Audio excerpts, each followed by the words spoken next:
gentes, boa noite, sejam bem-vindas e bem-vindos a mais uma live relâmpago aqui da Cell Psicologia. Live relâmpago porque vai durar 20 minutos, gente. Vou cada vez mais me policiar para durar menos tempo. Falar muita coisa em pouco tempo para você conseguir aproveitar esse conteúdo todo aqui e sem ficar delongando demais, tá bom? Então, para quem tá chegando agora, meu nome é Marília Pajo, sou psicóloga, trabalho há mais de 8 anos com pessoas autistas e o meu objetivo é mostrar para vocês que o céu é o limite. Eu quero que vocês, junto comigo, acreditem no potencial das pessoas autistas. A gente não pode olhar só para as limitações, só para as dificuldades, só para aquilo que fez a pessoa receber o diagnóstico. Ela não é só o diagnóstico dela, tem muito mais do que isso. E é isso que eu quero que vocês entendam e caminhem junto comigo para poder extrair e revelar o maior potencial que essas pessoas têm, tá bom? Então sejam bem-vindos, quem está chegando aqui agora. Quero saber, inclusive, de quem tá chegando aqui na live, responde aqui pra mim nos comentários, você é novato ou você é coruja? Coruja é quem já me acompanha aqui há bastante tempo, já tá caminhando junto comigo nos paranauês aqui. Faltou palavras. As pessoas que já acompanham, que já estão seguindo, que já fizeram meu curso ou que estão fazendo meu curso. E quem é novato também, seja bem-vindo, tá? Sempre são bem-vindos os novatos também, tá bom? Quem quiser aprender, chegou no lugar certo. Última live, a gente falou sobre 3 comportamentos autistas, né? 3 segredos do comportamento autista. Quem perdeu, né? Quem não estava ao vivo aqui com a gente, perdeu. Sempre fica salvo, tá, gente? Eu sempre deixo a live salva. Sei que tem muitas mães que me acompanham, que não conseguem estar aqui ao vivo, então por isso eu deixo a live salva. Porém, quem tá aqui ao vivo sempre tem a vantagem de conseguir perguntar, tirar dúvidas, contar do seu próprio caso, perguntar como que isso se adapta na sua situação, que é uma coisa que eu só ofereço em consultorias, em orientações e reuniões e tudo mais. Então, quem tá ao vivo aqui sempre tem essa vantagem, tá? Nunca se esqueçam disso. Hoje, nessa live de hoje, eu vou contar pra vocês por que autistas fracassam. Por que muitos autistas acabam fracassando? E o problema nem sempre é deles, tá? Às vezes o problema é nosso. Spoiler do final dessa live aqui. Fica até o final que eu vou te contar direitinho essa história aqui, tá? E principalmente, além de fazer essa reflexão sobre por que autistas fracassam, eu vou te entregar hoje 2 formas de evitar esse fracasso. Tá? Então vou explicar para vocês a minha ideia e no final vou te contar 2 maneiras, 2 formas de evitar esse fracasso, tá bom? Então vamos lá, gente. Começando já vou começar, já vou passar pro primeiro tema aqui. Eu tô olhando para baixo porque tem um papelzinho que vocês sabem, né? Eu sempre anoto as coisas para eu não esquecer. Então eu tô dando uma conferida aqui na minha colinha, tá? O que é um erro que muitos, acho que 95% dos pais e mães cometem esse erro. Qual que é esse erro que vocês cometem demais? Idealizar os filhos de vocês. Antes de nascer, às vezes. Vocês criam um ideal, vocês criam uma ideia. Todos nós, não vou falar vocês não. Todos nós criamos uma ideia do que a gente quer que aconteça na vida daquela pessoinha que às vezes ainda nem nasceu. Então, a gente fica lá idealizando se quer menino, se quer menina, a gente fica idealizando o que vai ser, não vai estudar, vai ser médico igual o pai, vai ser dentista igual o pai, ou não, vai ser uma pessoa melhor, tem que ser uma pessoa melhor do que eu fui, tem que ser uma pessoa que vai conseguir mais do que eu consegui. E a gente comete esse erro. Quantas vezes, gente, me conta aqui, quem tá aqui? Quem não é mãe, né, quem ainda não é mãe, mas pretende ser, quantas vezes vocês pensaram nisso e idealizaram, meu filho vai ser tal coisa, minha filha não sei o quê. A gente sempre idealiza, a gente sempre pensa nessas coisas, né? E isso é um erro, por quê? Porque acontece da gente ficar projetando neles, às vezes, sonhos e vontades que são nossos. E aí, se é meu, o problema é meu, né? A idealização é minha, a vontade é minha. E não necessariamente ele vai cumprir isso que você gostaria que ele cumprisse. Dói de ouvir isso, né? E acho que deveria ser falado com mais frequência, porque inclusive falei isso nos stories aqui na semana passada, enfim, em algum momento, não lembro mais quando foi, mas quando a gente planeja ter um filho, quando a gente sabe que vai ter um filho, a gente deveria também saber que pode ser que esse filho não venha do jeito que a gente imaginou. Pode ser que ele tenha alguma dificuldade, alguma síndrome, algum transtorno, autismo entre elas, mas não só o autismo, pode acontecer várias outras coisas. Pode ser uma pessoa que vai nascer com uma deficiência física e pode ser que ele nasça, né, com o corpo perfeito, o cognitivo perfeito, mas que simplesmente não vai cumprir, não vai atender as nossas expectativas. Ele não vai ser aquilo que a gente espera que seja. Então, das coisas mais simples, né? Eu quero menina e não vem menina. Eu quero menino e não vem menino. Então, isso nem sempre vai acontecer. As nossas expectativas nem sempre vão ser cumpridas. Aliás, a chance maior é que não sejam, tá? Então, pensem nisso. A gente precisa quebrar essas expectativas e tirar esse peso que a gente acrescenta para a vida das crianças e dos adolescentes, tá? Eles vão ser o que eles quiserem ser no final das contas e não o que a gente idealizou, tá? O mesmo acontece, estou aqui falando de filho, mas a mesma coisa acontece com terapeutas e com professores. Quando você está lá estudando, quando você está lá na faculdade para se tornar professor, você nunca imagina que vai ter um aluno, você não deseja que tenha um aluno problema dentro da sala de aula. Você idealiza, não, eu quero aquele aluno bonitinho, que assiste aula, que faz as atividades, que participa da aula, que nunca dorme na aula. A gente sabe que a realidade não é essa, gente. Tá cheio de aluno com problemas ali dentro. E quando eu digo problemas, às vezes é até um problema que esse aluno traz de casa. A gente tá vendo aí casos, né, de crianças que vão pra escola para comer, porque não tem o que comer em casa. A gente tá vendo aí também crianças que têm uma série de transtornos, uma série de dificuldades. A gente sabe também que tem outros problemas, né, na vida da casa, da família, dessa criança, desse adolescente, que eles não têm controle sobre isso. Mas você, professor, tem que lidar com isso dentro da sala de aula.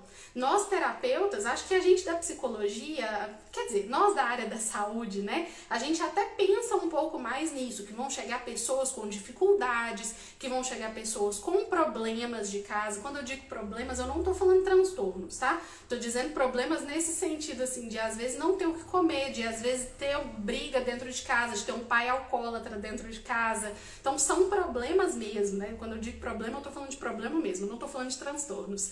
Então, a gente até imagina que esse tipo de caso pode aparecer, mas a gente não idealiza isso. A gente idealiza, e vou te contar o segredo dos terapeutas aqui, tá? A gente idealiza ver essa pessoa melhorando. A gente idealiza pegar uma pessoa com uma dificuldade, com um transtorno, com um problema e melhorar a vida dessa pessoa. É isso que a gente da área da saúde idealiza, é isso que a gente planeja, é isso que a gente quer. Mas que também quebra de expectativa, não é sempre que acontece.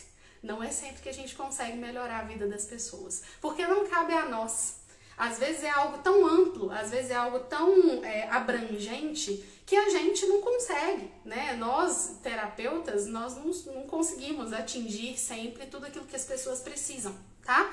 Então, esse é o nosso erro. O nosso erro é ficar idealizando as crianças, os adolescentes, as pessoas que chegam pra gente. Seja o seu filho, seja o seu aluno, seja um paciente ali no consultório de terapia, tá? Lembrem-se, gente, a gente sempre precisa focar no potencial. O céu é o limite. Foquem no potencial, sempre. Se a gente fica olhando para os problemas, para as dificuldades, para as limitações, a gente não sai do lugar. Então a gente precisa focar no potencial, olhar para essa pessoinha que está ali chegando na nossa frente e pensar o que eu posso extrair de bom, o que eu posso extrair de positivo para que essa pessoa tenha uma melhora na vida dela, tá? Vamos lá. Fracasso e sucesso dependem basicamente de duas coisas, que eu chamo de ponto A e ponto B. Então, ponto A é o ponto onde a gente está, é onde eu estou hoje, é o ponto de onde eu vou partir. E o ponto B é aonde eu quero chegar. Então, basicamente, é entender esses dois pontos, né? Onde eu estou e onde eu quero chegar. Entender o ponto A também faz parte, né? Para entender o ponto A, a gente também tem que entender as nossas limitações. Entender as nossas limitações faz parte de entender o ponto A. Exemplo pessoal. Sempre fui ruim em matemática. Sempre fui ruim em matemática. E esse era o meu ponto A. Matemática é uma coisa difícil para mim. Essa é a minha limitação. Esse é o meu ponto A. Pegou? Ponto B. Ponto B é aonde eu quero chegar. Então, o que eu quero fazer? Ou qual que é a minha meta? Qual que é o meu objetivo? Onde que eu tô querendo chegar? Eu, Marília, sempre tive dificuldade em matemática. Logo, escolhi fazer uma faculdade de psicologia, que vai mais para a área de humanas, biológicas, não passa pelas exatas, não passa pela matemática. Então, ir do ponto A para o ponto B fica um pouco mais fácil, né? Eu tô saindo do meu ponto A, onde eu tenho dificuldade com matemática, e eu tô indo para o ponto B, onde não existe matemática. Ou pelo menos eu achava que não existia, depois descobri que tinha um pouquinho sim, mas é pouquinho, deu pra lidar. Então eu saí do ponto A para o ponto B, ok, quase linha reta, fácil. Agora, se eu soubesse, né, já sabendo que o meu ponto A era difícil, né, dificuldade com a matemática, e aí eu quero meu ponto B, engenharia, ferrou, não vai dar.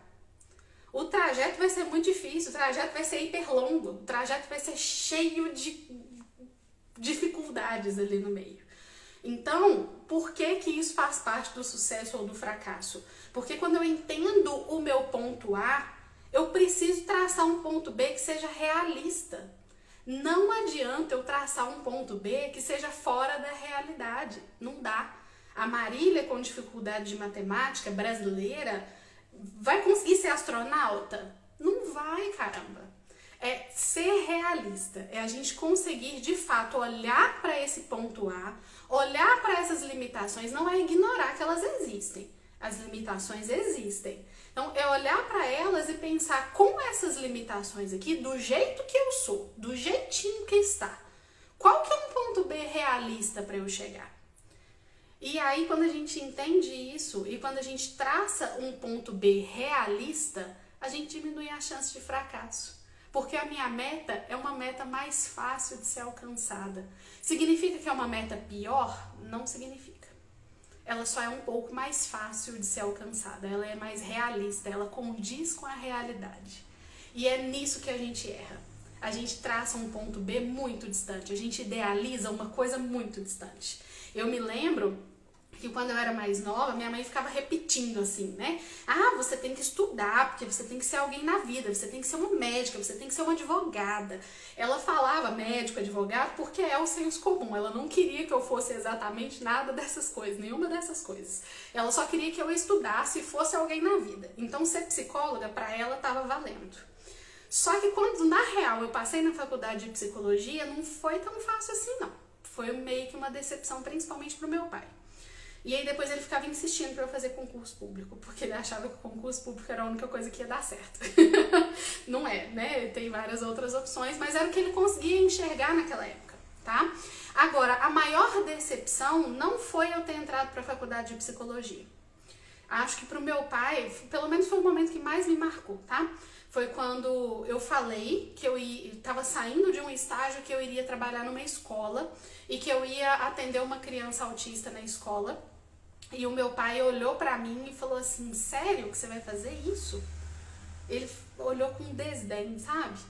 Ele não sabia o que era, ele não conhecia, autismo não fazia parte da nossa realidade, enfim. Pra ele era uma criança com dificuldade, era isso que ele imaginava, e realmente é, né? Mas talvez ele imaginava uma dificuldade maior do que realmente é. E aí, quando ele me olhou com aquela cara, eu falei, ai, que preguiça. Mas era o que eu queria, era o que eu queria, era o que eu tinha idealizado pra mim. E deu certo e eu tô aqui, né? Então, pra mim era muito claro do ponto A para o ponto B. Pra ele era tipo assim, sério, é esse ponto B? É sério que você tá querendo isso? Ele talvez achava que eu poderia fazer outras coisas, que eu poderia ir mais longe. Talvez ele achasse que o concurso público seria mais vantagem do que esse trabalho que eu faço. Ele pensou, ele idealizou, ele fez o concurso público dele, ele é concursado hoje e ele tá super feliz. E eu tô feliz onde eu tô também. Então, flexibilizar, entender o que a outra pessoa quer, não eu. Não sou eu que tenho que querer. É ele que tem que querer. O céu é o limite, mas é o céu dele, não é o seu, não. É o céu dele. Onde ele quer chegar. Qual que é o limite que ele quer ultrapassar. Qual que é o ponto B que ele quer alcançar. Não é o seu, é o dele. Tá? O seu papel é ajudar a clarear esse caminho. O seu papel é ajudar a entender o ponto A, superar as dificuldades do ponto A, porque isso também é possível, né? Focar no potencial do ponto A para ele conseguir chegar no ponto B que ele quiser chegar. Não é você que quer, é ele que tem que querer, tá? Iluminar, mostrar quais são os possíveis pontos B, ampliar horizontes. Olha, existe isso, existe aquilo, tá? Ok, você pode fazer isso, mas você não pode obrigar ele a chegar em lugar nenhum. Ele vai chegar onde ele quiser chegar, tá? No tapa, hein? Tapa agora. Gente, vocês estão gostando? Me dá retorno aí, sobe o coraçãozinho aqui.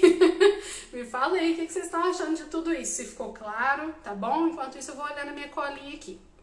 Bom, falando sobre superar limites, sobre superar dificuldades, eu sempre repito aqui que o céu é o limite. Tenho trabalhado bastante nesse sentido, né? Então a turma do Arranha-Céu tá caminhando super nesse sentido. A gente já passou, estamos caminhando pela parte do reforço. Amanhã, a partir de amanhã, eles já começam a receber material sobre punição.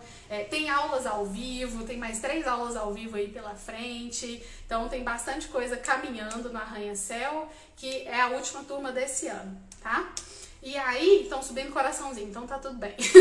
Que bom.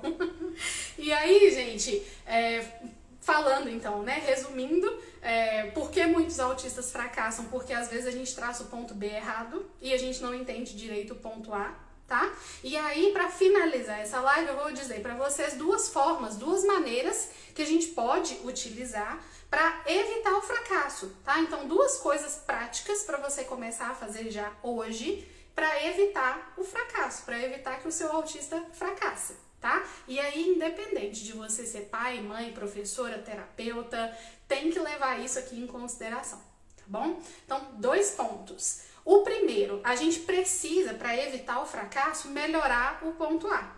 Ajudar a entender as limitações e a entender também o potencial, cultivar esse potencial, melhorar o ponto A o máximo que a gente conseguir.